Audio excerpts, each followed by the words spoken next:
بسم اللہ الرحمن الرحیم۔ السلام علیکم ناظرین، میں ہوں مہرین سبتین، دیکھ رہے ہیں آپ میرا یوٹیوب چینل۔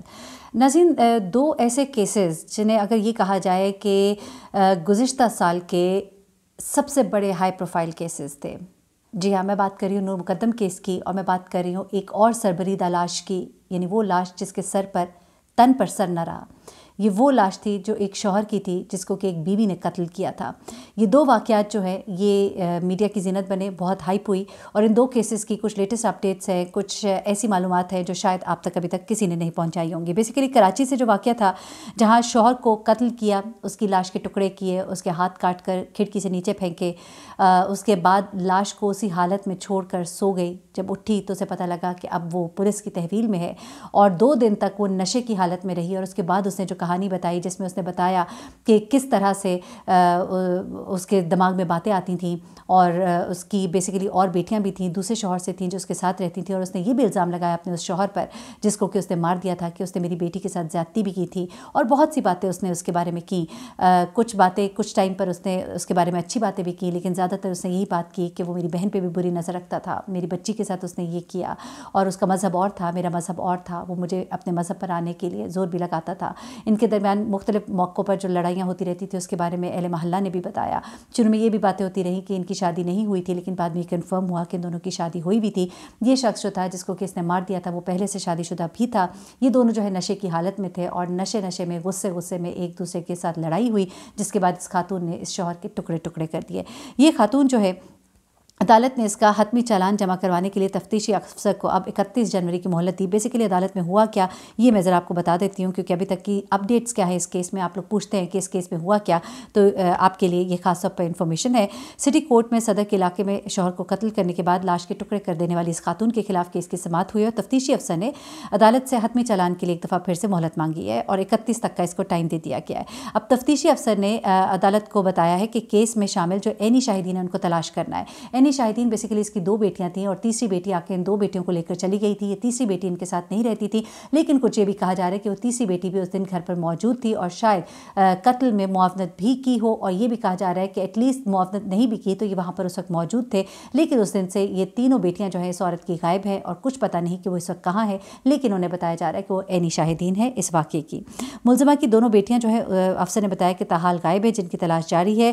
ملزمہ کی بڑی بیٹی اور سابق شوہر کو بھی ڈھونڈا جا رہا ہے۔ اس خاتون کا جو سابق شوہر ہے اور اس کی بڑی بیٹی کو بھی ڈھونڈا جا رہا ہے، اور یہ ابھی تک کی اپڈیٹس ہے اس کیس میں۔ اور اب میں آ جاتی ہوں ذرا نور مقدم کیس کی طرف، کیونکہ نور مقدم کیس میں کچھ ایسی چیزیں سامنے آئی ہیں کہ بڑی تکلیف ہوتی ہے، کیونکہ ہم جب کہتے ہیں کہ ہمارا سسٹم یہ ہے، ہمارے سسٹم میں جب سزا ہی نہیں ہے، ہمارے سسٹم میں جب شاہ رخ جیسے لوگ جو ہے ان کو جس طرح سے چھوڑ دیا جاتا ہے، یا پھر ہم یہ دیکھتے ہیں کہ کس طرح سے ابھی جو لیٹسٹ کیس تھا عثمان مرزا کا، اس میں کس طرح سے لڑکا اور لڑکی جو اپنے ہی بیان سے منحرف ہو گئے، وجہ پیسہ تھی یا وجہ ڈرایا دھمکایا جانا تھا۔ لیکن اب اس کیس کو دیکھا تو جا رہا ہے، پرسوں تو کیا جا رہا ہے، لیکن جو مدعی ہوتا ہے وہ جب پیچھے ہٹ جاتا ہے تو کیس بہت کمزور ہو جاتا ہے۔ یہاں پر مدعی تو پیچھے نہیں ہٹیں گے کبھی بھی۔ میں جانتی ہوں نور مقدم کے جو والد ہیں شوکت مقدم، وہ اپنی بیٹی کا جو ایک کہنا چاہیے کہ ان کی بیٹی کے اوپر جو ظلم ہوا ہے اس کو انصاف دلا کر رہیں گے، لیکن جو دوسری جانب کی پارٹی ہے، اور جو میں نے آپ کو پہلے بھی کہا تھا کہ اب جو ایک ایک کر کے عدالت میں پیش ہوں گے جتنے بھی گواہان، وہ اپنی گواہی سے بھی منحرف ہوں گے۔ اب یہ کوشش کی جائے گی کہ ظاہر جعفر کو شو کیا جا سکے کہ وہ جو ہے مینٹلی سٹیبل نہیں ہے۔ آپ کو میں بتاؤں کہ پہلے اس کو کرسی پر بٹھا کر لایا گیا، اس کے بعد اس کو اسٹریچر پر بٹھا کے لایا گیا، اور اب یہ ایسی عجیب و غریب حرکتیں عدالت کے اندر کر رہا تھا کہ جس سے یہ ظاہر ہو سکے کہ یہ واقعتاً ذہنی توازن اپنا مکمل طور پر کھو چکا ہے، جبکہ جو میڈیکل بورڈ ہے اس کا بھی یہ کہنا ہے کہ ایسا نہیں ہے، یہ ذہنی طور پر فٹ اینڈ فائن ہے۔ اس کے بعد آپ کو بتائیں کہ جس وقت اس کو اسٹریچر میں لگایا گیا تھا تو وہاں پہ صحافیوں نے مجھے بتایا کہ جس وقت اس کو اسٹریچر پر لے جایا جا رہا تھا تو وہاں پہ ایک صحافی نے اس کو آواز دے کے کہا کہ ظاہر یہ تمہیں سیڑھیوں سے گرا دیں گے، تو وہ ایک دم سے چوکنا ہو کے بیٹھ گیا کہ کہیں شاید واقعی مجھے نہ گرا دیا جائے۔ ایک شخص جو پاگل ہو اس کے حواس کیا اتنے ہوتے ہیں موجود کہ وہ ایک دم سے اس کے اوپر اس طرح سے ریئیکٹ کرے، یہاں سے آپ اندازہ لگائیے۔ اب ہوا کیا ہے، بیسیکلی جو ظاہر جعفر ہے وہ کمرہ عدالت میں پہلے زمین پر بیٹھ گیا، अब गिरफ्तारी के बाद जाहिर जाफ़र की पेंट पर खून नहीं लगा था, चाकू पर भी जाहिर जाफ़र के फिंगरप्रिंट्स नहीं आए थे, ये कहना है तफ्तीशी अफसर का। ये सब बातें क्या हैं? इस कदर हैरान कुन इंकशाफात इस वक्त सामने आ रहे हैं और मकतूला की मौजूदगी की तस्दीक के लिए जो DVR का फोटोग्रामेटिक कराया गया था उसका भी टेस्ट नहीं कराया गया। ये तमाम चीज़ें जो हैं ये इस वक्त ज़ाहिर कर रही हैं कि किस तरह से मुजरिम को सहूलत दी जा रही है। अब नूर मुकद्दम कत्ल केस की ये समाअत इस्लामाबाद में होती है। एडिशनल सेशन जज अता रब्बानी, आपको पता है कि उनकी अदालत में की जा रही है ये समाअत।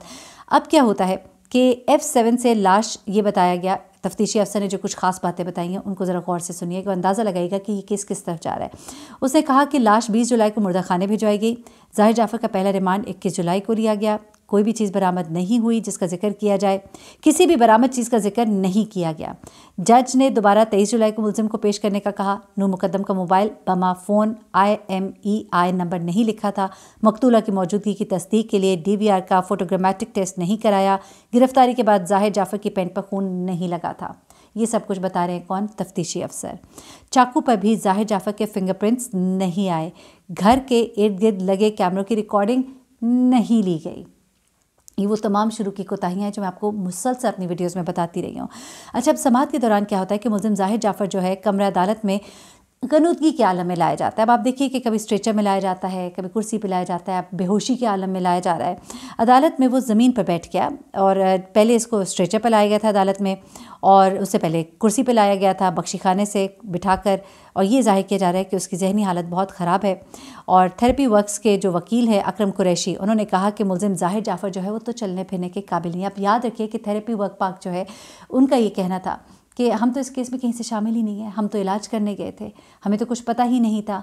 और अब उन्हीं का वकील जो है जाहिर जाफ़र को बचाने के लिए क्या कह रहा है कि जी ये चलने फिरने के काबिल नहीं है, हम आपको बता रहे हैं क्योंकि हम जहनी मरीज़ों का इलाज करते हैं। ये सब कुछ अब किया जा रहा है। जेल अस्पताल के जो डॉक्टर्स हैं उन्होंने नूर मुकद्दम के कत्ल के मुलजिम जाहिर जाफ़र को मुकम्मल अलबत्ता फ़िट करार दिया है। ये भी आप नोट कर लीजिए, डॉक्टर्स इसे फ़िट कह रहे हैं, लेकिन थेरेपी वर्क्स के वकील जो है वो कह रहे हैं कि जी ये तो चलने फिरने के भी काबिल नहीं है, ये कत्ल करने के काबिल है लेकिन ये चलने फिरने के काबिल नहीं है।